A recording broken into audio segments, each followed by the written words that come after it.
Welcome students, I am Raman Singh Chauhan.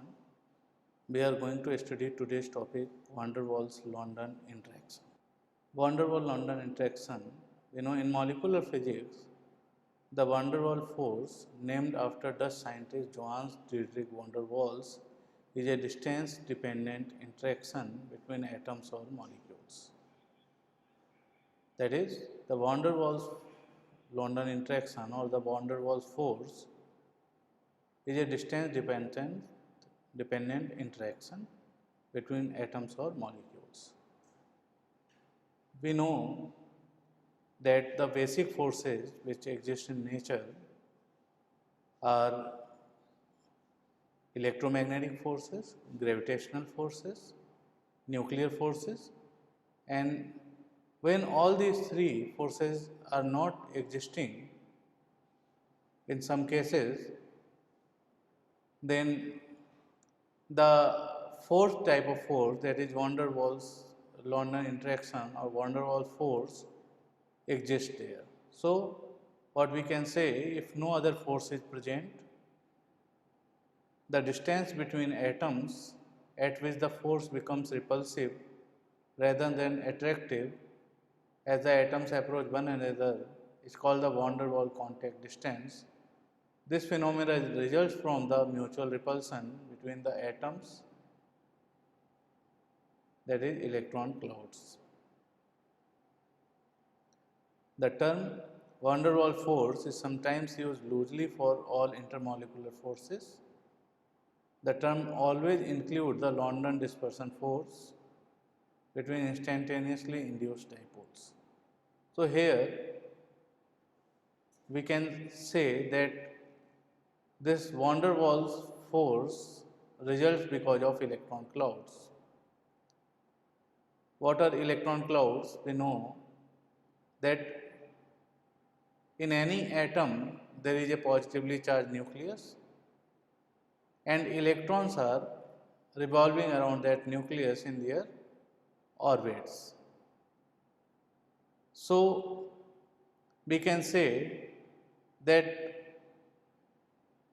the environment of electrons around this nucleus, positively charged nucleus, is termed as electron cloud. And when two molecules or two atoms are approaching towards each other, then these electron clouds comes into contact. And we know that when electron is interacting with electron, that is, we can say the charge on electron is negative, that is, negative charge is interacting with negative charge, and when negative charge is interacting with the negative charge, a repulsion will take place. And thus, this mutual repulsion takes place in van der Waals in van der Waals forces or London interaction. But how the molecules develop attraction, that we will talk in the further slides when we will considering the dipoles. Now, the nature of this attractive force in molecules, which require quantum mechanics for its correct description, was first recognized by the Polish-born physicist Fritz London, who traced it to electron motion within molecules. So, it was first recognized by Fritz London, a Polish scientist, and in this London used the concept of electron motion within molecules and involved quantum mechanics for its description. London pointed out that at any instant, the center of negative charge of electrons and the center of positive charge of atomic nuclei would not be likely to coincide. That is, the negative charge center and the positive charge center in any atom or molecule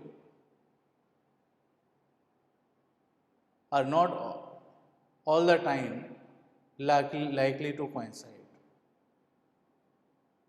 That is, there may be some separation between negative charge center and positive charge center, and thus the fluctuation of these electrons, that is because of electron motion within molecules, this fluctuation generate time varying dipoles,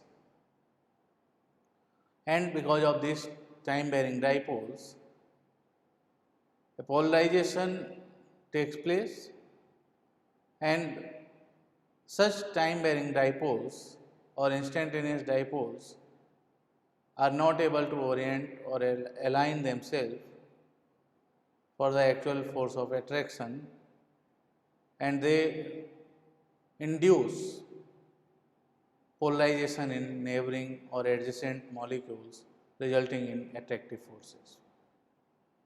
So, what we can say, that the time varying dipoles or instantaneous dipole cannot orient themselves into alignment to account for the actual force of attraction, but they do induce properly aligned polarization in adjacent molecules, resulting in attractive forces.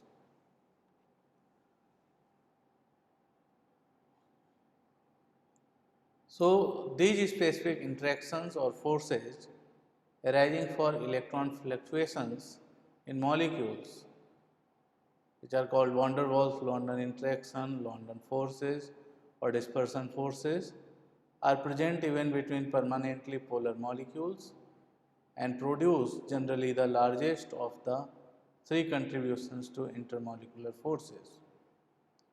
Van der Waals forces are driven by induced electrical interactions between two or more atoms or molecules that are very close to each other.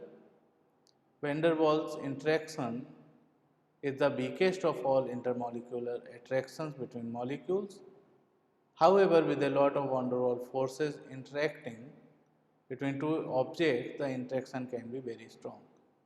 So, here we will apply the concept of dipoles.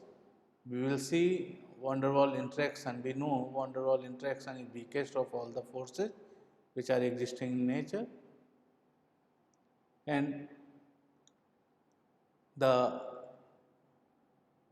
explanation or the concept of this force involved in dipoles and induced polarization, etc., we will talk on in next or further slides. So, van der Waals forces are relatively weak electric forces that attract neutral molecules to one another in gases, in liquefied and solidified gases, in almost all organic liquids and solids. So, now we will talk of sources of van der Waals forces. So, van der Waals forces may arise from three sources. The first one is the molecules of some materials, although electrically neutral, may be permanent electric dipoles, and because of fixed distortion in the distribution of electric charge in various structure of some molecules, one side of a molecule is always somewhat positive and the opposite side somewhat negative, and the tendency of such permanent dipoles to align with each other results in a net attractive force. So, what we can say, there are some permanent electric dipoles. Because of these permanent electric dipoles, there may be a fluctuation in electric charge. There is a fluctuation or distortion in distribution of electric charge. That is, the charge is moving, electrons are moving, and in such a way we can say that because of electric dipoles, the fluctuation that take place and that creates dipoles in neighborhood, and thus net attractive force is developed. The second source is the presence of molecules that are permanent dipoles temporarily distorts the electron charge in other nearby polar or non-polar molecules, thereby inducing further polarization, and an additional attractive force results from the interaction of a permanent dipole with a neighboring induced dipole. So here we can say that if there is a permanent dipole that can distort or fluctuate the electronic charge of nearby polar or non-polar molecules. What are polar molecules? The polar molecules are those molecules which are having some distance between negative charge center and positive charge center. And non-polar molecules are those molecules which are having zero distance, or the positive charge centers or negative charge centers are coincides in non-polar molecules. That is, poles are not formed. That is, the charge is symmetric, the distribution is symmetric for positive and negative charges. In whole atom, the distribution is symmetric, and thus we can say the dipole, the permanent dipole, induce polarization in nearby polar and non-polar molecules. When there is a dipole that is having two poles, one is positive charge center, other is negative charge center. So the positive and negative charge center can distort or fluctuate the charge in polar or non-polar molecules which are nearby. That is, we know that negative charge will attract positive charge and the positive charge will attract negative charge. So there will be a polarization, there will be induction in the neighboring molecules, and thus an attractive force, additional attractive force will result because of this permanent dipole. So this is the second source we can consider.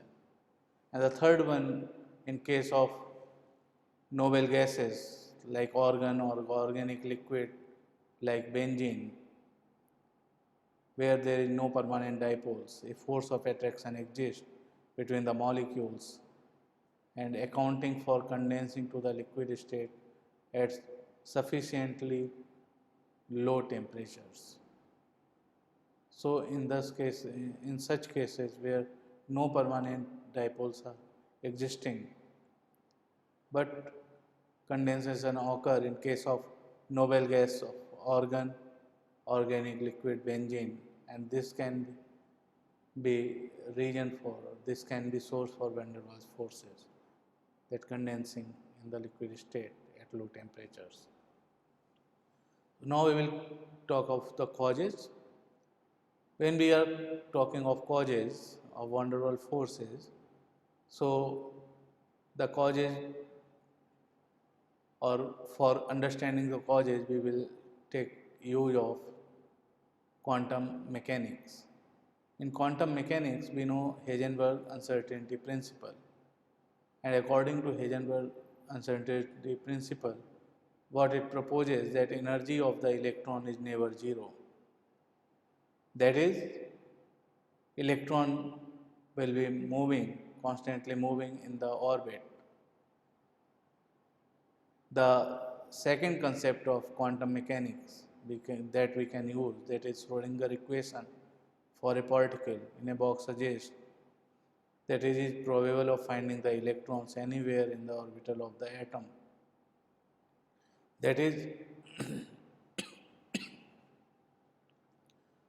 we can say, according to Schrodinger equation, that particles in a box are having some probability of existence in any space.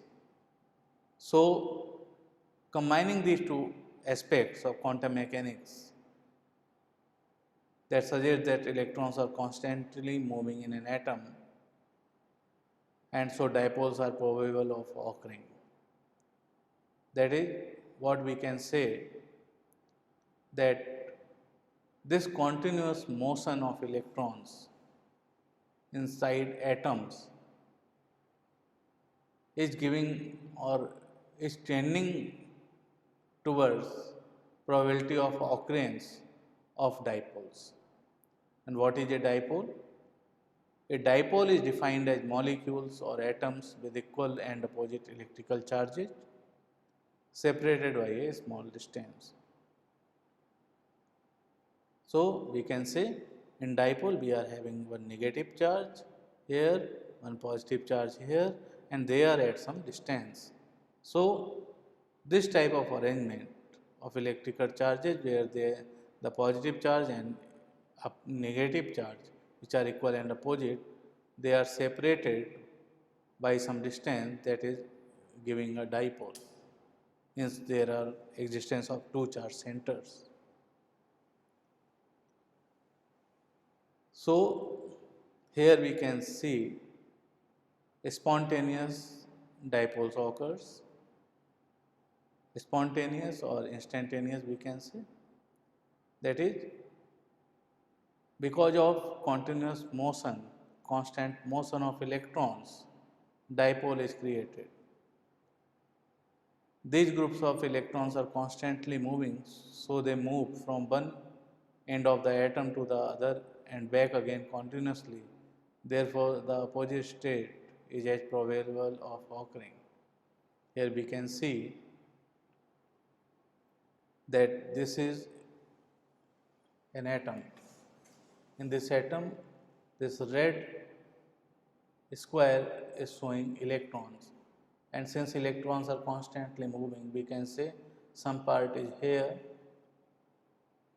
large number of electrons is there, and there are only few electrons. So, we can say that negative charge center is shifted somehow on the right side, and in similar fashion the positive charge will be high on this left side than that on the right side.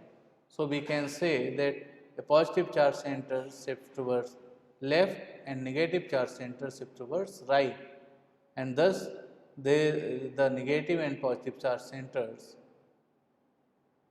are at some separation at some distance. And second thing that we know that in any atom the charges, positive charge and negative charges are equal. So, we can have formation of a dipole that this is positive charge center, this is negative charge center, which are separated by some distance. Similarly, opposite state can occur because of fluctuations, where on the left side if there are a large number of electrons than that on the right side. So, in similar fashion we can see the negative charge center will be on left side and positive charge center will be on right side, and thus this opposite state of dipole will be formed than in the previous case. So, in this way we can understand the formation of dipoles because of electron fluctuations. Now, we can see dipole-dipole interaction. Dipole-dipole interactions occur between molecules that have permanent dipoles. These molecules are also referred to as polar molecules, because when we are talking of polar molecules, that is the molecules which are having negative and positive charge center with some distance. Here we are considering two polar molecules, and in these polar molecules we can see that these two dipoles are at some distance and they have some tendency to interact. This is positive, this is negative, so there is some attractive force. Similarly, here also we can see this is positive, this is negative, and this is negative and this is positive. So, there is some tendency, or there is another attractive force is taking place between these two dipoles. So, in this way we can see the dipole-dipole interaction occur. Now, in case of induced dipole moment is a temporary condition during which a neutral nonpolar atom undergo a separation of charges due to the environment. And when an instantaneous dipole atom approaches a neighboring atom, it can cause that atoms to also produce dipoles. The neighboring atom is then considered to have an induced dipole moment. So here we can see these examples. We are having two dipoles. We are having a dipole A, which is having negative charge center here, positive charge center here, and there is a neutral non-polar molecule or atom B, which is non-polar. When A approaches B, what is happening? We can see that this is positive charge here. When this is approaching B, this positive charge will attract the electrons or electron cloud inside B, and that electron cloud will move towards the left side or towards the A. When this electron cloud will shift towards A, that is the charge center of negative charges or electrons will shift towards left, and thus a separation between positive and negative charges will take place. In similar fashion, this positive charge also produce a repulsion in the positive charge. So, positive charge center will shift towards right. So, in that way we can see that this is instantaneous dipole A and this is induced dipole. That is, this non-polar molecule has become a polar molecule because of induction, because of this instantaneous dipole A. Here negative charge center comes towards this positive side of the polar molecule A or dipole A, and positive charge center shift towards the right side on the backward, and thus we see this induced dipole B is formed. Now, spontaneous dipole induced dipole interaction. So, spontaneous dipole induced dipole interactions are also known as dispersion or London forces. These are named after German physicist Fritz London. They are large networks of intermolecular forces between non-polar and non-charged molecules and atoms, that is alkanes, noble gases and halogens. Molecules that have induced dipoles may also induce neighboring molecules to have dipole moment. So, a large network of induced dipole interactions may exist. So, here what we see that this is a permanent dipole, and because of this permanent dipole, a dipole will take place because of induction. So, this is positive, this is negative, and this dipole, this second dipole will create another dipole. Here positive, this is negative, and then again this will positive, this will be negative, this is positive, this will be negative, and on the lower side this will take positive, will attract negative, and this negative will attract positive, and then negative, positive, negative, positive, negative, positive, and this way this is positive, negative, negative, positive, positive, negative. So, we can see how this induced dipole interactions are formed, and in this way the molecule or this matter becomes polarized, polarization takes place. So, in this way we can understand that how induced dipole interaction occur.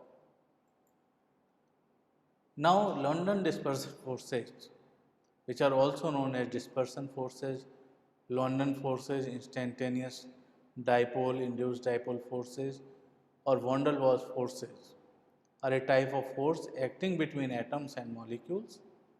They are a part of van der Waals forces. The magnitude of the London dispersion force is frequently described in terms of a single parameter called the Hamaker constant, typically symbolized as A. For atoms that are located closer together Then the wavelength of light, the interaction is essentially instantaneous. It is and is described in terms of a non-retarded Hemaker constant. For entities that are farther apart, the finite time required for the fluctuation at one atom to be felt at a second atom requires use of a retarded Hemaker constant. So, London dispersion forces are big intermolecular forces that arises from the interactive forces between instantaneous multipoles in molecules without permanent multipole movement that we have studied. This is the outcome. In and between organic molecules, the multitude of contact can lead to larger contributions of dispersive attraction, particularly in the presence of heteroatoms. The strength of London dispersion forces is proportional to the polarizability of the molecule, which in turn depends on the total number of electrons and the area over which they spread.